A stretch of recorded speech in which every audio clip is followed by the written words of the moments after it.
Ah, Leo nimerudi tena kwa mara nyingine, tukiendelea na udadisi wetu juu ya kile kinachoendelea hasa kwenye masuala ya kidiplomasia za kimataifa. Wakati tuko shule ya msingi, kuna nahau tulifundishwa na walimu wetu, ilikuwa inasema asiyesikia la mkuu huvunjika guu. Asiyesikia la mkuu huvunjika guu. Hii nahau inaenda moja kwa moja kumlenga Bwana Donald Trump, ambaye ndiye anaonekana kwamba hakusikia ushauri wa wakurugenzi wa idara ya usalama wa taifa la Marekani juu ya azma ya Marekani kuivamia Iran. Wakati wakijiandaa na harakati za kwenda kuivamia Iran, mkurugenzi wa usalama wa taifa alikuwa ametoa ushauri, akasema, bwana, hii vita naomba tusiingie, kwa sababu tunaona mlango wa kuingilia lakini mlango wa kutokea hatuoni. Lakini kwa kuwa Trump ni mtu mjivuni, mwenye kiburi, na naamini kwamba Marekani ni taifa lisiloshindwa vitu, akaamua kuingia. Baada ya kuingia vitani, kwa sasa Marekani anatamani kutoka kwenye ile vita. Tena anatamani aondoke kwenye ile vita akiwa anaangalau cha kusema kwamba kuna hiki nimekifanya. Lakini uhalisia kwa sasa hana mpenyo wa kutokea, kwa sababu amejaribu kila mbinu. Kwa sasa hivi Trump anashindwa kutoka kwenye ile vita. Sasa mwishoni mwa wiki iliyoisha, Trump anatamani ushindi wa aina yoyote wa ile vita, na akawa amewaza mpaka kwenda kuchukua zile coordinate za kutumia makombora ya nyuklia dhidi ya Iran. Kwa maana kiufupi, sasa hivi Trump anatamani ushindi wa aina yoyote ile, hata wa mezani, kwa sababu hata wa mezani umegoma. Walipoitana kule Islamabad, Shehbaz Sharifu, waziri mkuu wa Pakistani, mambo yamekuwa magumu. Jana wamejitanguliza wao kwenda Islamabad kule Pakistani, lakini watu wa Irani wamegoma, wamesema hawato diriki kusogea, kwa sababu Marekani imekuwa ina tabia ya kuita mazungumzo na huku akitengeneza shinikizo na vitisho. Sasa Wairani wamesema kwamba sisi hatupo tayari kuendelea kufanya vikao na nyie huku tukiwa tunaendelea kutishiwa. Sasa hicho ni kitu ambacho tunatakiwa tujifunze kidogo. Taifa la Irani limeendelea kusimama na msimamo wake. Sasa unapoona mpaka Marekani anawaza sasa kutumia nyuklia dhidi ya Irani, wale majenerali wakuu, mkuu wa jeshi la anga la Marekani amekataa hiyo hoja na proposal. Hata kama Marekani, kwa sheria za Marekani au kwa sheria za nchi zinazomiliki silaha za nyuklia, mwenye amri ya kutoa kwamba sasa ikatumike kombora la nyuklia ni rais, lakini lazima hiyo amri pia ipate kibali cha watu wa idara ya silaha za nyuklia. Kwa hiyo Trump alipokuwa amejaribu kuleta hiyo proposal yake, watu wa idara ya silaha za nyuklia kwenye taifa la Marekani wamekataa, na hasa usalama wa taifa wa Marekani wamekataa hilo proposal na hiyo hoja ya Donald Trump, kuona kwamba ni vema atumie silaha za nyuklia kama sehemu ya kumfanya Irani aweze kusarenda, aweze kupiga magoti na kumuinamia Marekani katika hii vita. Sasa unakuja kuona hii vita imeshampalia Donald Trump. Marekani wamepaliwa na hii vita.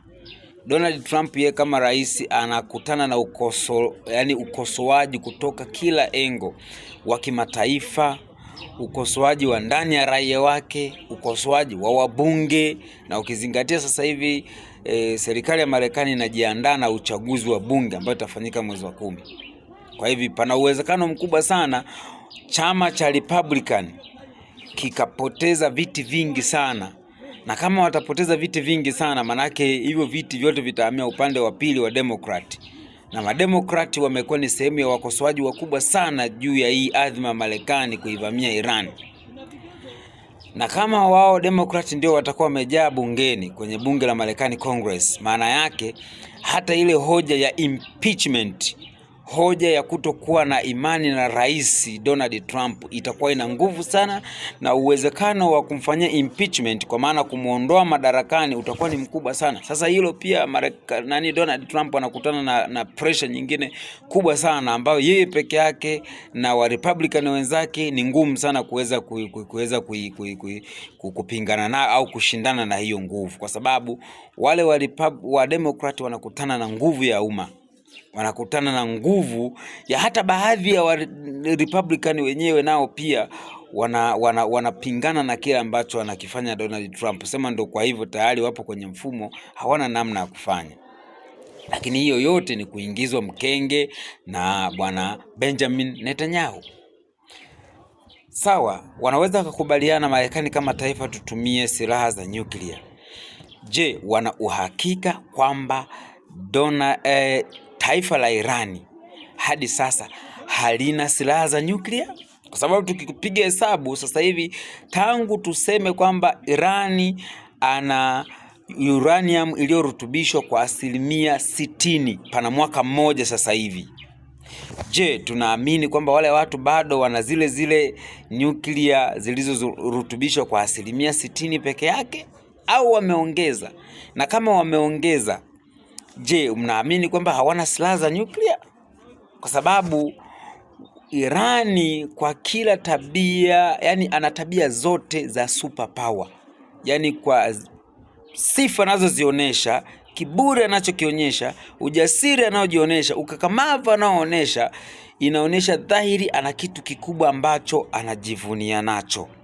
Sasa wewe Marekani na nyie pro American people, mna uhakika Iran hana kombora la nyuklia? Na kwa wataalamu wa makombora na silaha za nyuklia wanakuambia vita yoyote ya nyuklia siku zote inakuwa haina mshindi. Yaani vita kati ya mtu mwenye nyuklia na mtu mwenye nyuklia siku zote inakuwa haina mshindi. Sasa tutajiuliza, kama wataanzisha hiyo vita ya silaha za nyuklia dhidi ya Irani, vipi retaliation au majibu ya Irani? Watakaa hivyo? Kwa lazima tujiulize hicho kitu. Na hapo katikati kwamba pamekuwa na rumors na taarifa za chini chini zisizothibitishwa kwamba Iran tayari ana uwezekano wa kuwa na vichwa vya makombora ya nyuklia visivyopungua 10. Sasa lazima wawe makini. Nyinyi ambao mnamuunga mkono Donald Trump na ukichaa wake, lazima mtumie akili hapo, wasije wakaichoma hii dunia kibiriti. Na watu tunatamani kuendelea kuishi hapa duniani, hata katika hicho kipindi kidogo cha miongo yetu 3, 4, 5, 6, 7 mpaka 8 kwa wengine waliojaliwa. Lazima tuwe na akili. Na kwa Wamarekani nafikiri hili walitambue. Unajua, mtu anapokuwa mtu mzima au mzee sana kama Donald Trump, yeye alichobakiza, unajua Donald Trump yeye mwenyewe kama binafsi, kama Donald Trump hana cha kupoteza, kwa sababu ameshaishi sana, almost miaka 78. Hana cha kupoteza, pesa ashakuwa nazo, urais ashakuwa na, anachokitaka yeye ni sifa tu. Akiona sifa inapotea, anaweza akachoma hii dunia yote kibiriti, na sisi wote tukaingia kwenye dhahama ambayo kama dunia tukajikuta tunaingia kwenye shida kubwa. Kwa hivyo mnaomsupport Marekani kwa ujambazi wake anaotaka kuufanya na unyang'anyi wake, lazima mwelezane na Marekani akubali kwamba yeye kwa sasa ni simba mzee. Kuna masimba vijana wanaibuka wenye nguvu, wenye weledi, wenye ustawi, wenye maarifa. Hili lazima alitambue. Na tukubali kwamba sasa hivi tunaingia kwenye dunia ambayo ina wakuu wengi. Kwa wazungu wanasema ni multipolar world. Multipolar world. Dunia yenye viranja wengi.